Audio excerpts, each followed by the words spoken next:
33 Karimata, Kebanggaan Madura, mempersembahkan serial Sandiwara Radio, Sabda Pandita Ratu.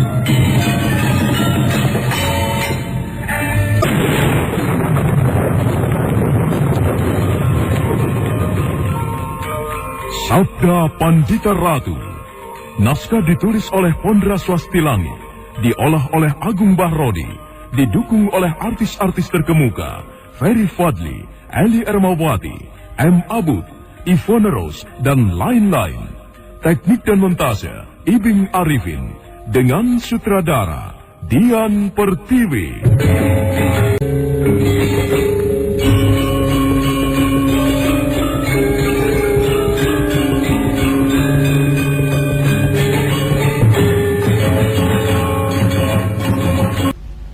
Tak perlu memikirkannya lagi. Yang perlu kau pikirkan sekarang adalah menghadapi aku. Mereka yang memiliki Raja Mata Durga itu tentu tertawa menyaksikan apa yang kita lakukan. Sesama pemilik Raja Kalacakra justru saling membunuh. Cukup.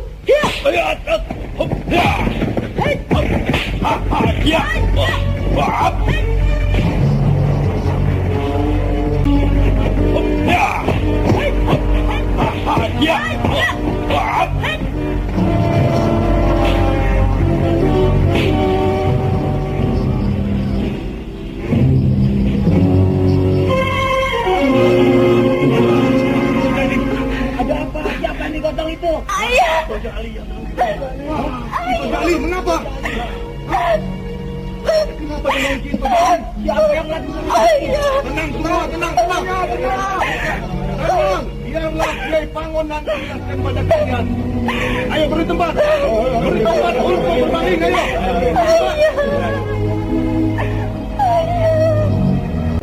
Pandopo padukuhan kerajaan itu kemudian gempar. Pepetan menangis sejadi-jadinya mendekap ayahnya yang terbujur beku. Hani, Mangesti, dan Sesanti berusaha untuk menenangkan dan menghibur gadis malang itu. Kiai Pangon kemudian berdiri. Semuanya diam untuk menerima penjelasan atas apa yang terjadi.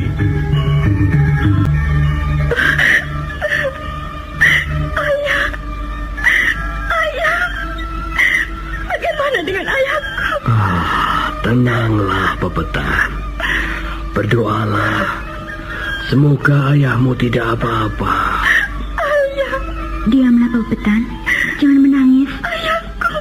Ayahmu masih hidup. Berdoalah. Jangan menangis.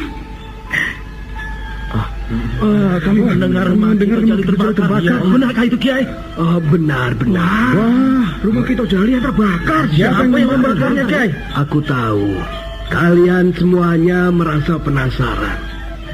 Aku akan menceritakan kepada kalian apa yang aku ketahui. Coba. Aku minta kalian tenang, ya? Iya, Kiai. Ayah. Sudahlah. Tenanglah, Pepetan. Lihat, ayahku akan bercerita.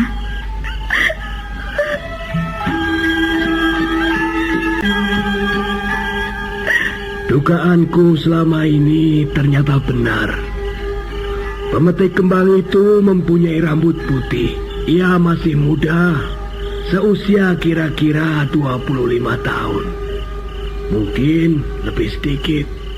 Setelah kita melakukan gerakan untuk menghadapinya, yaitu dengan mengumpulkan semua gadis di tempat ini, juga di tempat Kicalung, dan di tempat yang lain, dengan penjagaan yang ketat oleh para pemuda. Pemetik kembang itu menjadi jengkel dan marah. Seperti kalian ketahui, anak Ki Demang, Mirayunglah, yang kemudian justru menjadi korbannya. Pemetik kembang itu marah, dan ia kemudian membakar rumah Kito Jali. Kurang ajar orang itu. Aku ingin sekali mencungkil matanya. Parah. Lalu bagaimana, Kiai Pangon? Pemetik kembang itu membakar rumah Kito Jali memang ada maksudnya, supaya kita terpancing dan kemudian cerai-berai. Ya, tentu saja jika kita semuanya sampai bercerai-berai, maka dengan mudahnya pemetik kembang itu melakukan rencananya. mungkin dengan kasar akan mengambil gadis-gadis kita. Nah, para pemuda saat ini sedang berusaha untuk memadamkan rumah itu. Yang terbakar kelihatannya hanya pendopo, sedang bagian belakang bisa diselamatkan, yaitu dengan merubuhkan bangunan penghubung. Sementara itu, rupanya ada pihak lain yang berkepentingan dengan rambut putih. Entah siapa dia. Yang jelas mereka seorang lelaki dan seorang bocah yang mungkin memburu dan terus membayangi pemetik kembang itu. Nah, kalian mendengar suara cambuk yang meledak-ledak? Ya, kami mendengar. Itu suara cambuk milik si bocah yang bertarung dengan memetik kembang. Mereka berkelahi dengan menggunakan ilmu kanuragan yang kita sulit untuk mengikutinya. Untunglah ada bocah dan pamannya itu. Karena nampaknya di hadapan pemetik kembang itu, kita ini bukan apa-apa. Lalu apa yang terjadi pada kita, Jali? Hadito Jali sangat marah karena rumahnya dibakar. Juga karena anak gadisnya telah dijamah oleh lelaki itu. Ia kehilangan akal. Para pemuda sebenarnya mencegah niatnya. Namun, ia seperti orang kesurupan. Dan pemetik kembang yang sedang bertanding dengan bocah itu melemparkan sebuah cakram mengenai dada kiri Kito Jali. Nah, ini cakramnya aku bawa. Wah, aku tak menyangka. Iya, aku juga tidak mengira keadaan bisa segawat ini. Lalu, bagaimana dengan bocah dan pamannya itu, Kiai Pangon? Ya, bagaimana itu? Pamekatse, setan pemetik kembang itu melarikan diri. Akan tetapi bocah itu mengejarnya. Nah, marilah kita berdoa. Semoga paman dan keponakan yang menolong kita itu berhasil membekuk lehernya. Penjelasan Kiai Pangon itu benar-benar menggemparkan seisi pendopo. Para gadis ketakutan. Mereka saling berhimpitan dengan sesama temannya. Pepetan tak mampu lagi menahan tangisnya. Manakala memandang ke arah timur, kobaran api menjilat membakar rumahnya. Sesanti mendekap tubuh sahabatnya itu. Sementara itu, Jangan mencoba-coba lari dari arena perkelahian ini. Kau tidak akan bisa melakukannya. Iya. Aku terima. Ya. Setan, kau anak tengik. Kau lah setan. Aku tidak telaten dengan pertarungan macam ini. Baik. Kalau begitu, apa maumu? Jangan salahkan aku. Kalau kau sampai lumat di tanganku, Kau akan menggunakan kekuatan pamungkas. Kau akan menggunakan kekuatan Raja Kalacakra yang ada di telapak tanganmu itu. Boleh. Aku tak keberatan. Dan aku akan mengimbangi apa maumu.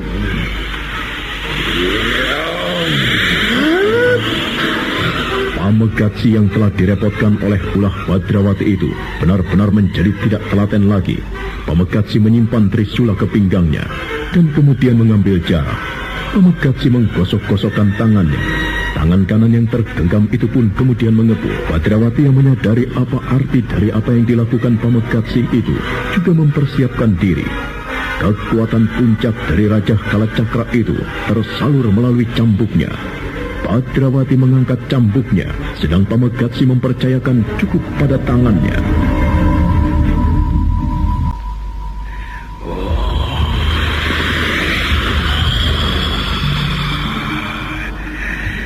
kau benar-benar membuatku jengkel. Sama. Kau juga membuatku marah. Perbuatanmu membuat siapapun marah. Bukan hanya aku yang marah. Akan tetapi, semua orang marah kepadamu. Sadarilah itu. Jangan salahkan aku jika kau mati di tanganku. Jangan sesali apapun. Jika sebaliknya, jika kau mati di tanganku, aku akan membawa mayatmu ke hadapan orang-orang yang pernah kau lukai itu. Setiap orang akan meludaimu. Aku bangunkan kekuatan puncak yang tersimpan dalam Raja Kalacakra. Aku percaya sepenuhnya pada Yang Batara Agung yang memberikan pengayoman kepadaku.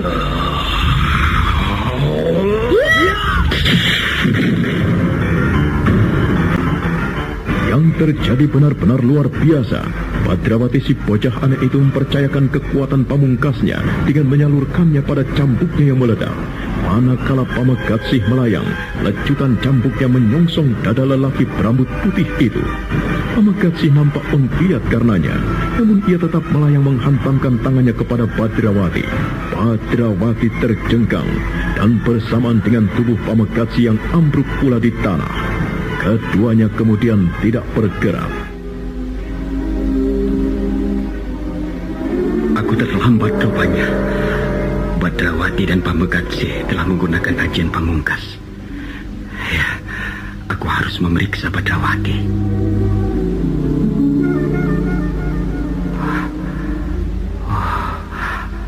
Badrawati terluka agak gawat. Nafasnya menjadi kacau tidak karuan. Bisa semakin gawat keadaan bocah ini kalau tidak segera aku tolong. Ya, aku ingin melihat bagaimana keadaan orang itu. Apakah dia lebih baik dari Badrawati atau justru sebaliknya? Oh, keadaan orang ini justru lebih parah dari Badrawati. Aku tidak mendengar detak jantungnya. Dadanya menyisakan sebuah bekas garis biru. Cambuk Badrawati tentu dengan dahsyat sekali telah mengguncang isi dadanya. Sayang sekali. Salah seorang dari pemilik Raja Kalacakra harus mati oleh pemilik Raja Kalacakra yang lain. Dengan demikian, kekuatan untuk menghadapi pemilik Raja Mata Durga itu berkurang. Aku akan menolongmu, Badrawati.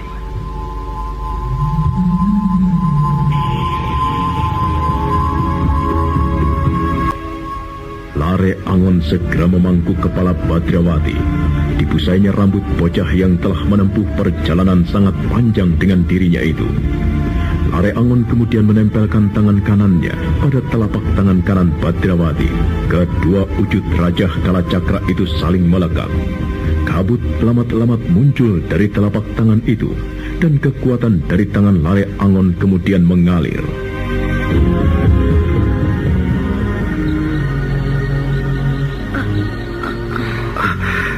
Kau sudah sadar, Badrawati? Paman. Kau masih muda. Jangan mati, Badrawati. Bagaimana dengan musuhku? Kau telah meretakkan dadanya, mengaduk isinya. Orang itu mati, Badrawati. Mati? Iya. Oh, syukurlah. Sebelumnya aku memang sudah mengira ayunan cambukku pasti akan dapat mengakhirinya. Aku salurkan segenap kekuatanku ke dalam cambuk itu. Aku merasa menang karena juntai cambuk itu panjang. Sebelum kekuatan dahsyat orang itu menimpaku, aku telah mengurangi kekuatannya. Ternyata aku berhasil. Aku sarankan kepadamu, sebaiknya bersemadilah, Badrawati. Kau tenangkan nafasmu yang masih belum tertata, juga detak nadimu yang kacau balau. Jaga aku, Paman. Aku akan melakukannya. Jangan khawatir. Aku akan menjagamu, Badrawati. Badrawati duduk bersila memuja semadi. Lare Angon hanya memandangi apa yang dilakukannya. Namun sementara itu, di dalam hati Lare Angon tak habis mengerti, memikirkan keadaan yang terjadi. Bahwa sesama pemilik Raja Kalacakra bisa saling berbunuhan. Itu membuat hatinya resah.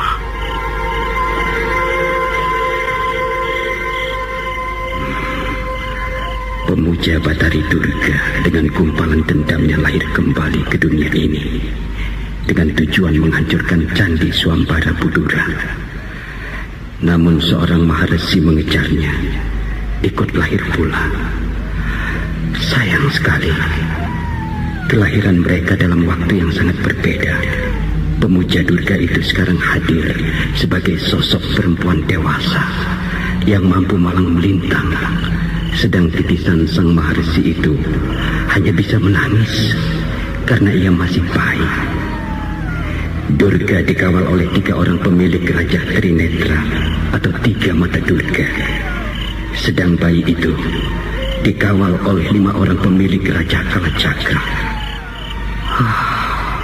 Yang aku tidak habis mengerti, begitu mudahnya pemilik Raja Kalacakra itu mati.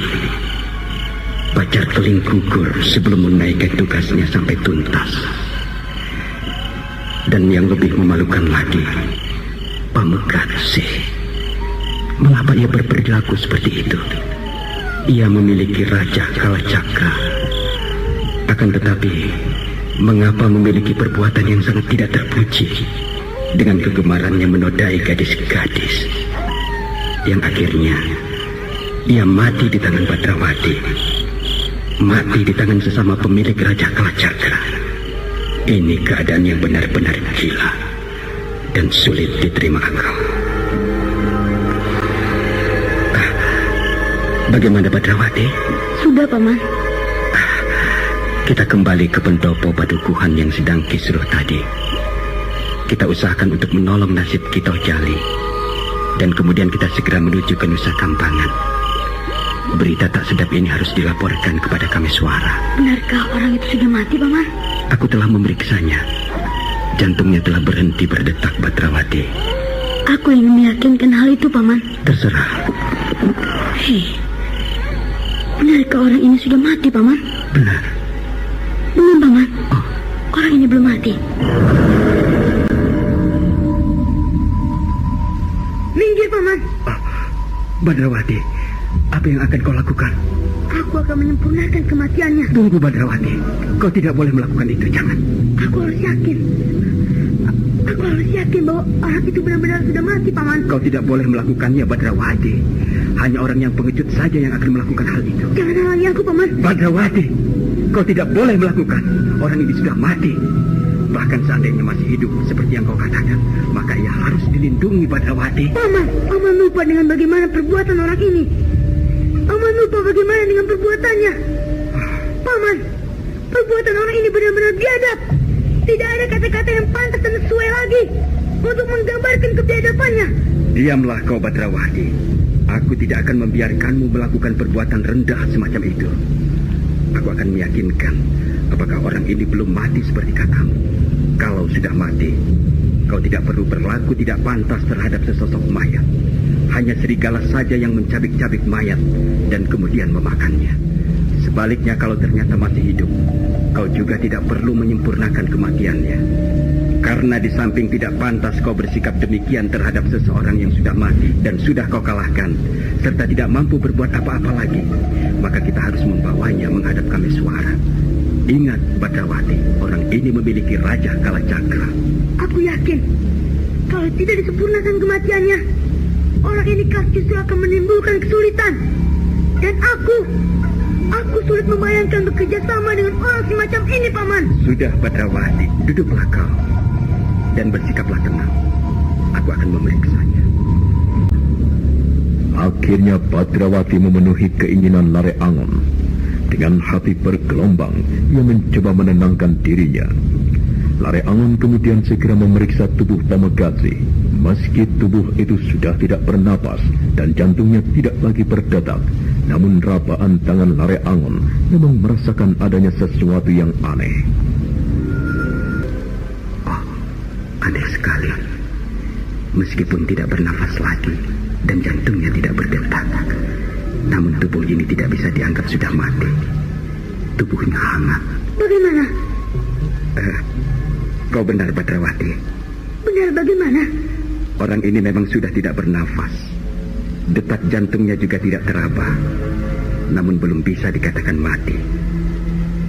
Kebetulan kalau begitu. Paman masih mengharapkan orang itu bergabung dengan kita, bahu-membahu melawan titisan Durga itu. Wawasanmu sempit sekali, Badrawati. Sempit bagaimana? Kau melihat orang ini hanya sebatas perbuatannya yang tidak terpuji. Akan tetapi kau tidak melihat bahwa orang ini memiliki Raja Kalacakra. Aku tidak bisa berpikir semacam itu. Yang aku lihat, orang ini telah merugikan orang banyak. Yang dilakukannya adalah jenis pekerjaan yang benar-benar tidak masuk akal. Aku mengerti, Badrawati. Tetapi cobalah kau berpikir, mengapa di antara pemilik Raja Mata Durga itu justru terdapat bibimu, yang juga bersikap tidak sesuai dengan sifat rajanya. Mestinya karena bibimu memiliki Raja Mata Durga atau Trinetra, maka ibumu menjadi kaki tangan Durga para Bandari. Namun kenyataannya, Ibu Parameswara itu dengan sadar dan sekuat tenaga melawan pengaruh kekuatan jahat yang mengeram di dalam tubuhnya. Paman memberikan contoh yang justru meyakinkan kepadaku bahwa orang itu harus dibunuh. Ia memiliki Raja Kalacakra, namun perbuatannya malah memuakkan. Itu sebabnya lebih baik dia ditupaskan saja. Jangan. Kita akan membawa orang ini menghadap Kameswara. Pamanmu yang akan menentukan apa yang harus dilakukan. Baik, terserah Paman Are Angon. Namun jika di kemudian hari ternyata orang ini malah menyulitkan kita, maka jangan menyalahkan Badrawati. Jangan khawatir. Aku yang akan bertanggung jawab, Badrawati. Sekarang, apa yang akan Paman lakukan? Kita bawa orang ini ke pendopo padukuhan di mana orang-orang tadi berkumpul. Kita mencari kuda. Kita akan membelinya dari penduduk itu. Dengan kuda kita bawa orang ini ke Nusa Kambangan. Bagus. Aku senang jika Paman membawa orang ini menemui orang-orang itu. Aku berharap para penduduk yang marah akan melakukan seperti yang aku hendaki. Jika mereka melakukan hal itu, kita harus mencegahnya, Badrawati. Sang waktu bergeser menusuk ke pusat malam. Orang-orang yang berkumpul di pendopo padukuhan Puring geger ketika dari kegelapan malam muncul dua orang lelaki. Yang seorang memanggul tubuh yang terkulai dan berambut putih. Yang seorang lagi masih bocah dan berjalan agak lemas. Semua mata memandang dengan tegang dan mulut terbungkam. Dan dengan setengah berlari, Kiai Pangon menyongsong kedatangan mereka. Kau berhasil, anak muda. Berkat pangestu Paman, orang ini berhasil ditangkap. Tapi bukan aku yang melakukannya, Paman, tetapi keponakanku ini. Wah, bukan main. Dan sebagaimana yang aku janjikan, Ya. aku akan mencoba membantu mengobati Kitoh Jali. Bagaimana keadaannya, Paman? Keadaan Kitoh Jali agak mencemaskan, anak muda. Ia pingsan dan belum juga siuman. Bagaimana dengan dia? Apakah mati? Orang berambut putih ini telah dapat kami kuasai, Paman. Kami akan membawanya ke Nusa Kambangan. Mungkin Paman bisa membantu kami. Kami membutuhkan 3 ekor kuda.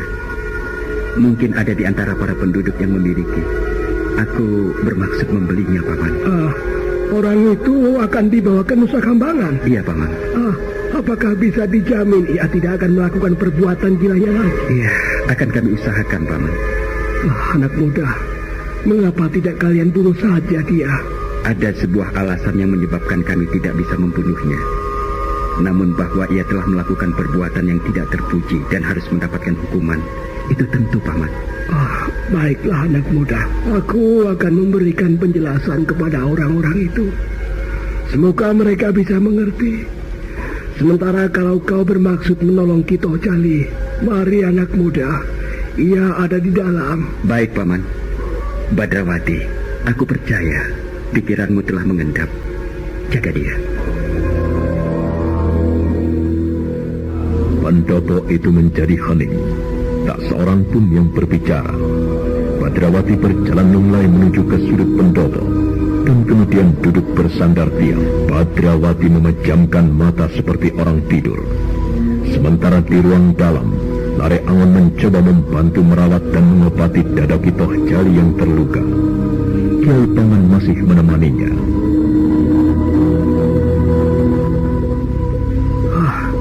Bagaimana keadaannya, anak muda?